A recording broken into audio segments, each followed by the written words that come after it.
ပြောကြတယ်သူကိုအနုပညာပိုင်းမှာရောစီးပွားရေးပိုင်းမှာရောဟန်ချက်ညီညီနဲ့ဘယ်လိုတွေအလုပ်တွေပေါ့နော်စူးစမ်းပြီးတော့လုပ်ကင်နိုင်တာလဲဆိုပြီးတော့မေးကြတယ်မြတ်သူအနေနဲ့လည်းမြတ်သူကိုဒီလိုအလုပ်စူးစမ်းပြီးတော့အောင်မြင်နေတဲ့သူတယောက်ဖြစ်မြင်ပေးကြတဲ့အတွက်ကိုတကယ်ကျေးဇူးအများကြီးတင်ပါတယ်ဒါပေမဲ့အဲ့ဒါကမြတ်သူတယောက်တည်းအားနဲ့ဖြစ်ခဲ့တာမဟုတ်ပါဘူးမြတ်သူစိတ်ရောကိုယ်ရောအရာရာမှာပံ့ပိုးကူညီပေးပြီးတော့နောက်ကနေပြီးတော့မှ supporting ပြေဝပေးနေတဲ့သူရှိပါတယ်ဒါကတော့အားလုံးသိတဲ့အတိုင်းပဲမြတ်သူရဲ့အမျိုးသားလေးဖြစ်ပါတယ်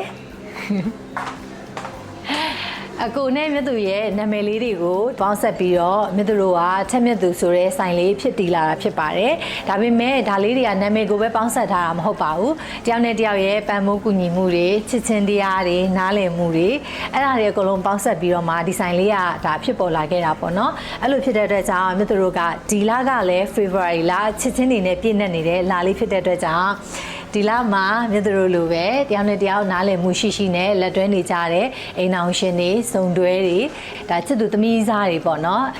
အားလုံးအတွက်ကိုစဉ်းစားပြီးတော့မှ promotion plan လေးစီစဉ်ထားပါတယ်အဲ့ဒါဘာလဲဆိုတော့မြတ်သူတို့9ရက်နေ့ကနေပြီးတော့14ရက်နေ့အထိကိုဘယ်ပစ္စည်းပဲဝယ်အနည်းဆုံး 5% ကနေပြီးတော့အများဆုံး14%ထိကိုမြတ်တို့ short sale လေးနဲ့ပေးသွားမှာဖြစ်ပါတယ်ဒါလေးကတော့9ရက်နေ့ကနေပြီးတော့14ရက်နေ့ထိကိုပဲအကျုံးဝင်မှာဖြစ်ပါတယ်ရှင်ပြီးတော့ချစ်သူစုံတွဲလေးတွေအတွက်ကိုလည်း surprise အနေနဲ့စီစဉ်ပေးထားလေးရှိပါတယ်အဲ့ဒါလေးတွေကိုတော့ဘယ်လိုလေးဖြစ်မလဲဆိုတာဆိုင်ကိုလာပြီးတော့အားပေးတာပဲဖြစ်ဖြစ် online ကနေအားပေးတာပဲဖြစ်ဖြစ်မြတ်တို့ကပြပြသွားမှာဖြစ်ပါတယ်အဲ့တော့မြတ်တို့ရဲ့ဆိုင်လေးရှိတဲ့မယန်းကုန်း Common Ocean City Mono Point ကိုလာခဲ့ဖို့လည်းဖိတ်ခေါ်အပ်ပါတယ်ရှင်အဲ့တော့ချစ်သူကအမှတ်တရအနေနဲ့မြတ်သူမြို့ပြောချင်တဲ့စကားလေးပါရှိလဲပါဗျာအရင်ချက်တယ်